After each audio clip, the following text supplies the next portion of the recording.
1606, a group of merchants formed the Virginia Company of London. I really hope we find land. I hope there's gold there. Yeah, and there's a lot of gold. And no Indians that are trying to kill us. Because I don't want to die right now. Really, I don't. They asked Guys, land ho! Land ho! Oh, we got some land! Yay! Hey guys, we need to go tell the king. They asked King James I for a charter to set up a colony in Virginia.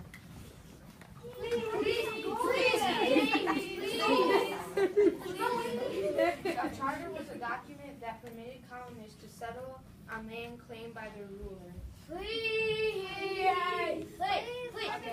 Yes! Oh, we got some land! The owners of Virginia Company raised money by selling stock or shares in their company. Here you go. Each person who bought stock in the company would earn a profit in the colony if the colony was successful.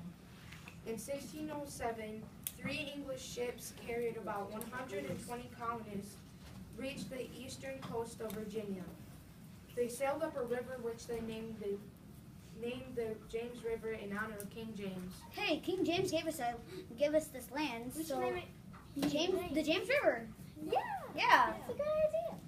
Looking for an area that would be easy to defend, they chose to unload their ships on a peninsula in the river. They called this spot Jamestown. Hey, why don't we stay here?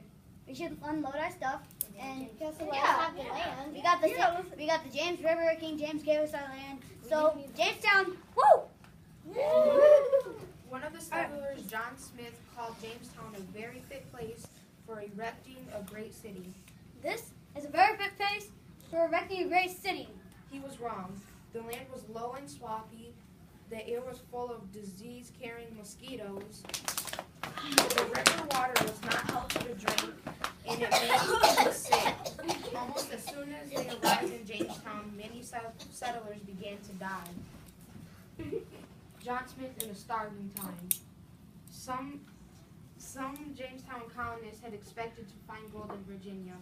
Instead of planting crops and building houses, the men spent their days searching for gold. After some thought they had found gold, Yeah, we found some gold. the colonists did nothing but dig for gold. But what they found was not gold. Soon, men began dying of starvation and disease. By the end of the first year at Jamestown, only 38 of their settlers were still alive. A colonist wrote that what little wheat was left from the voyage from England contained as many worms as grains. Then John Smith was elected leader of the colony. He issued an order to the surviving men based on the Bible. He that shall not work shall not eat. Under Smith's leadership, the colonists built houses and dug wells for fresh water. They also planted crops and fished in the river. Smith also began trading with Chief Powhatan, leader of the Powhatan people. Corn from the Powhatan people kept the colonists alive. For a brief period, relations between the English settlers and the Powhatan people were peaceful. Chief Powhatan's younger daughter, Pocahontas, often visited Jamestown. John Smith later wrote that when he first met with Chief Powhatan, he was taken prisoner. He was about to be executed when 12-year-old Pocahontas saved his life. Please don't kill him, Dad. Please, he's a good man. She then persuaded her father to let Smith go free. Historians are not sure if this story is true, whether it is or not. Smith returned to England in 1609. The colony suffered without Smith's leadership. So many people died of hunger that this time period became known as the starving time. With the population growing, Jamestown was nearly abandoned. However, more settlers arrived, including a new leader, Lord de la Warr. The Virginia Company gave him new powers, such as forcing colonists to work. The last survivors were saved and the colony was revived. Tobacco helps Jamestown grow. Like corn and tomatoes, the tobacco plant is native to the Americas. Earlier European explorers and traders had learned from Native Americans how to grow tobacco. By the early 1600s, tobacco was becoming popular in England and other European nations. In about 1612, a settler named John Earl raised a crop of tobacco in the rich Virginia soil. Tobacco soon became Virginia's first cash crop, or crop grown for profit. Tobacco was soon widely grown. England's King James did not approve of tobacco.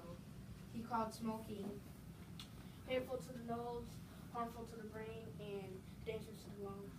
As we know today, King James was right about the harmful effects of smoking, but the king's opposition to smoking did not stop people in Virginia from raising tobacco.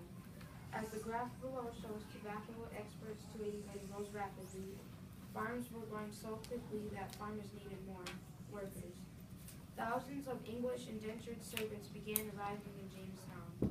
Indentured servants agreed to work for someone for a certain amount of time in exchange for the cost of the ocean voyage to North America. I will work for you, only if you take me to the Americas. Okay. How long? 7 years. Okay. Most indentured servants hoped to buy land of their own. When they gained their freedom, many never lived that long.